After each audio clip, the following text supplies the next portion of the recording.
More on this, we're joined by Emanuele Ottolenghi in Washington. He is a senior fellow with the Foundation for the Defense of Democracies. Thank you for being on our program. Thank you. So there we hear Benjamin Netanyahu taking a tough stand on Rouhani, calling him a wolf in sheep's clothing. What impact do you think his speech will have today on the United States and other countries in attendance?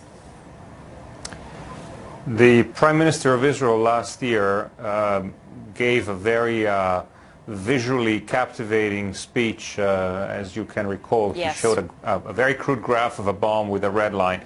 That speech was a warning to Iran not to cross a red line. I think that today's speech was setting a red line for the international community and saying if the international community falls for the charm without actually achieving an agreement that will verifiably deprive Iran of the possibility of building a nuclear weapon, Israel will intervene. That's the core message that he gave. So he clearly said an agreement must include a number of elements, verifiable elements, which will prevent Iran from pursuing nuclear weapons, which of course Iran has no right to, being a signatory of the Non-Proliferation Treaty.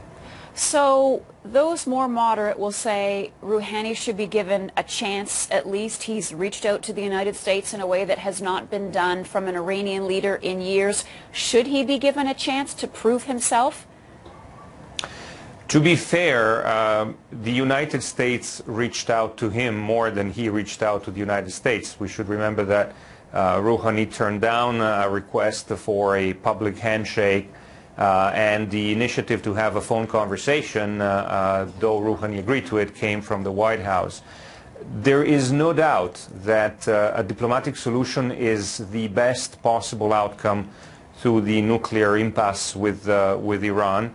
And there is no doubt that Rouhani wants to engage the international community because his economy is in dire straits. The country is under enormous pressure from sanctions. He himself recognized this in his speech. So a chance must be given. But what an agreement must produce is not based on a new willingness to talk. We have clear parameters which the international community set in 6 successive UN Security Council resolutions. If Iran meets those conditions and President Rouhani is willing to sign off the proposals that were put on the table already several years ago by the international community, then indeed a deal is to be had. I have to get a short answer on this one. Last question. What would be the risk in easing some of those sanctions?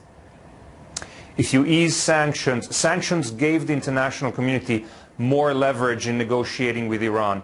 If you reduce that leverage before you actually achieved a comprehensive, conclusive deal that can be verifiably sustained and checked, then Iran will have no incentive in complying with its international obligations in the long term. All right. Thank you, Emanuele Ottolenghi. Appreciate your time tonight. Thank you.